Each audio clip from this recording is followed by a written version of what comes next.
Spoiler warning! Spoiler warning! Spoiler warning!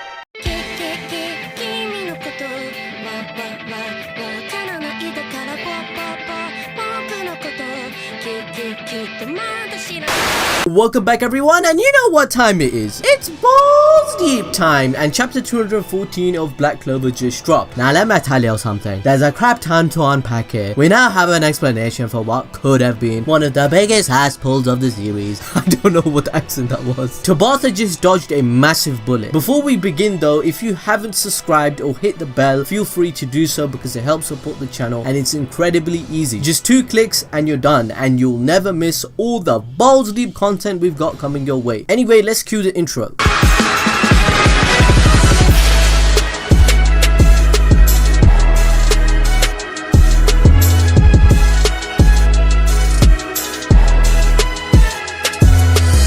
Now everyone, you know how I am when it comes to watching anime that I like and support. I believe in being able to question the writing of said anime that I love and explain why I love it. Love without reason or blind following is not true or honest. So being able to criticize something you like is what makes it true, because nothing is perfect. We all have flaws, right? Now saying all of this, can we please talk about Patri? What the hell was this? What the hell? The chapter begins with Rades.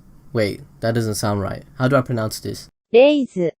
Yeah, that sounds about right. Rades casts Wrath Magic Soul Abductor. Now, this is the same dude we were told that has a grimoire only with a single page, which signifies that he is only capable of wielding a single magic spell. But lo and behold, this is wrong. My man somehow has the one specific spell for the one specific situation. Now remember, in Black Clover, we were told new spells manifest when someone is in emotional turmoil or in a very drastic situation. Now, Rades developed this spell when Patri sacrifices Rades. Alright, I'm gonna stop that now. Rades, in his final moment of anger and desperation, forces Rades' magic to evolve, becoming able to recall souls and revive the dead fully. Now, Rades states in this chapter, "This magic of mine, he's been with me by my side for so long. Who else would I use it on, if not him?" So this spell can be seen as quite cheap, because now death seems like an irrelevant concept in Black Clover. Kinda how Dragon Ball had this problem with Shenron being able to bring anyone back from the dead. Now, it's a valid statement and argument to say the least if a fan says this, since that is not the only way of bringing someone back. Sally can also make artificial bodies, and the magic stones also possess this ability to bring Lumiere back to save the day. So there's many ways of bringing someone back from the dead, just as we saw in the final bit of this chapter, which I'll talk in a bit, but you guys get the point. Death is becoming irrelevant. Anyway, since Rades developed this new spell a few chapters ago, and he was very angry at Patri for what he did, he believes there should be some ramifications for his actions before he leaves to the afterlife that Licht himself confirmed does exist in chapter 213. Now, Patri himself is shocked out of his mind, thinking, oh my god, is this reincarnation? But it was straight revival, fam. He's fully alive. Now, Rades explains that the body was made for Licht out of Patri's cells that looks like the original Licht anyway, so he figured it worked. Now, basically, this just confirms once again the plot convenience that Licht left out of his own free will. He wanted to see Tetia in the afterlife, which is kind of a weak reason. He basically just wanted that pom-pom he desperately needed. I mean, there is no other reason why he straight up left, because technically speaking, he could have stayed. No other human soul was interacting with his body. Raya even stated that maybe they got to stay because they were reincarnated twice. But how does that make any logical sense, since Patri was not reincarnated twice? Patri is coming back due to Rades is in Licht's body. Licht leaving was his choice. I mean, it seems contradictory, or maybe I'm just stupid, I don't know, but Rades could have technically even brought Licht back in his body and say, you're not going anywhere, fam. Now, Rades goes on a rant similar to me, if I do say so myself, about never forgiving Patri, and he wants him to suffer for what he has done, which I agree with. Now, I'm wondering, why is Asta not saying the same thing? Because he also said he would never forgive Patri for killing Julius Novachrono. So what happens? I'm so confused, because what happens at the end of the chapter? Oh my god. I mean, I'm not going to lie to you guys. I'm going to be very honest on what I think about Licht's conclusion, and it was lackluster. I did want to see Licht, the elf tribe leader, explain to his people on how to rebuild his tribe before he leaves, or at least acknowledge something about the kingdom and what has happened. Give us something, anything, please, Tabata. Anything, like some low building. Oh, whatever, man. Anyway, Patri comes back and he meets William Vangeance. William is all happy and says, I never thought I'd ever actually touch you like this. I'm gay. But honestly speaking, it is a touching moment since I do like Patri's character, but his redemption arc was quite fast paced and forced in my opinion. William and Patri understand that people will not forgive them for their actions, and I don't either. I want William to not be the captain of the Golden Dawn anymore, or he needs to be put in prison. Something needs to happen to both of these characters because they need to learn from their mistakes and grow. Let me know what you guys think about this resurrection in the comment section below, and also don't forget to smash that like button as it helps support this channel and lets me know that, you know, I can be honest. You know, if I you know, if you don't like my honesty, then I would know. Moving on, we all got the moment we've been waiting for. Asta and Secre finally talked, and my man's proved he's not an idiot and he figured it out all on his own. Now, I appreciate that Tabata did this because I don't like it when shonen protagonists are portrayed to be utterly dense all the time. Now, Asta figured out Secre was Nero because in previous chapters he was detecting Ki. He stated he felt familiarity from Secre. Now, it also turns out that she's sticking around, so that ought to be very interesting and I'm happy for that. I can't wait to see how she interacts with the rest of the Black Bulls in this form, because we all know she's gonna join the Black Bulls at the end of the day. I mean, where else is she gonna go? Secre now believes in Asta after this arc,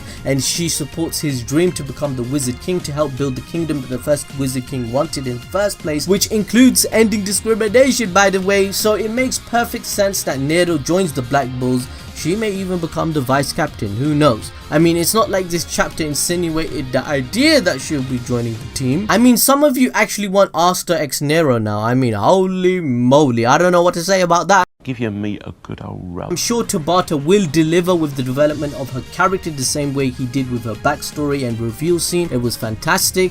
Now, it's obvious she truly did love Lumiere. I don't know if this was as a friendship or she wanted to marry this dude, because the way she says, I wanted to be by your side forever. And I mean, she's so in love with this dude. But finally, someone does die. The first Wizard King leaves the whole planet for God's sake. And it just happens to be the most two overpowered characters, Licht and Lumiere, who are already dead. And yeah, it's not to fix the power scaling of the anime. Of course not. How can you think of such a thing? Excuse me, don't you dare!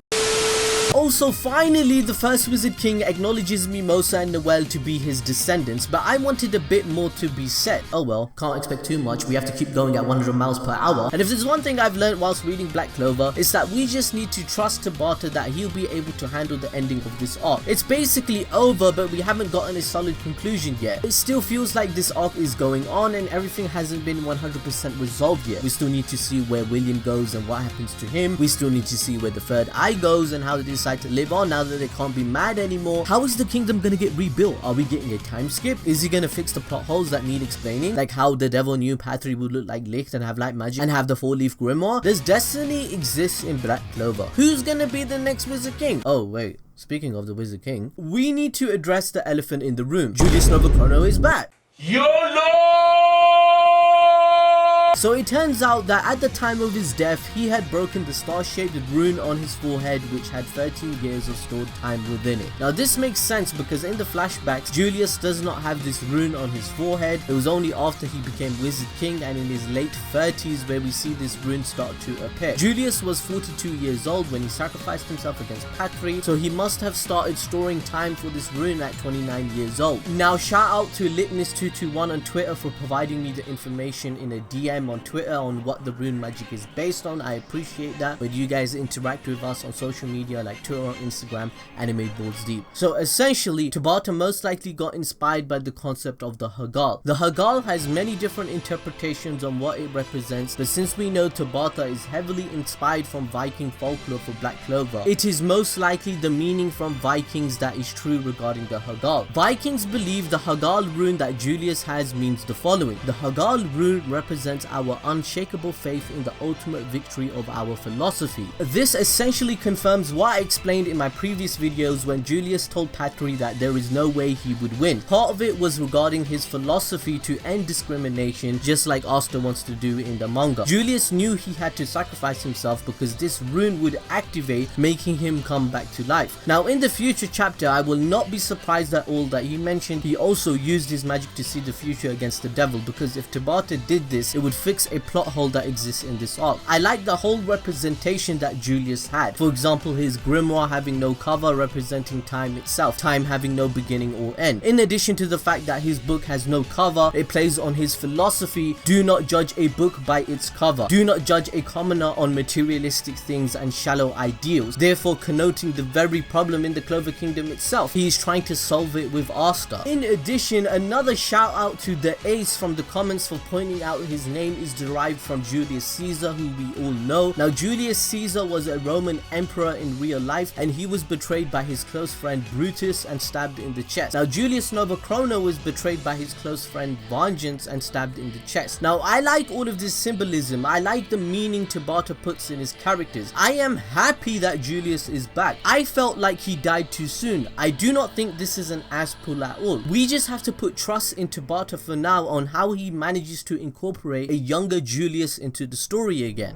But we do have to agree that Julius is basically immortal if he wanted to be, unless Tabata explains how this magic works. Who's to say he does not create another rune on his head 10 years in the future? I think another reason Tabata decided to make Julius sacrifice himself against Patri is because he did not want him to be involved in the fight against the devil, because he's just way too overpowered. So he nerfed him to the ground and now he's alive, and I'm glad he's back. He was rather undeveloped before and was killed off too quickly. We all shared that opinion, and he has a one-page coverless grimoire now. So what do you guys think about this? What will he do in the future? Let me know in the comment section below. I think Julius could honestly fit anywhere. He could be in the Black Bulls or the Golden Dawn, because they're gonna need a captain now. William needs to be punished 100%. The possibilities are endless. I would not even be surprised if he joins the Black Bulls to stick with Asta. We need to see more Julius, bro. I missed him so much, and I thought he was one of the best characters in the whole franchise. Like, the theory that Julius has had his eye on Asta is still on the table. It hasn't been debunked yet. Julius could still be the one that possibly left Yuno and Asta at the church in the start of the anime. I even questioned the anime last week on why Julius did not use time to heal himself. Now Julius Novachrono, he's a hot topic right now, since we're about to get the real good stuff with him in the anime. But one thing I have to wonder is, why did he let himself die? I love Julius. He was such a great character. He was a savage and kind at the same time. But Tabata chose to kill him off in this arc, which at first I thought, it was leading to something bigger in the near future. But then it hit me. He didn't have to die, man. He could have used his time magic to heal the stab wound, could he not? He did that in the fight. He healed that damage done to his face. Why couldn't he heal the stab wound? He could have saved himself. So how come when I said this last week, questioning the anime and saying Julius could have saved himself, and I even made another video explaining why he sacrificed himself, where there could be a greater meaning to it? I mean, I have Balls Deep prediction magic, right? But most people responded to me by saying, oh my god, anime Balls Deep is so stupid. You're not a true Black Clover fan. Hey, why do you overthink things? You're so stupid. Oh my god, Julius is dead. Get over it. Why can't people dick write the show? Shaking my head all over the place. Now, I'm not trying to offend you, but some of you sound like this legit.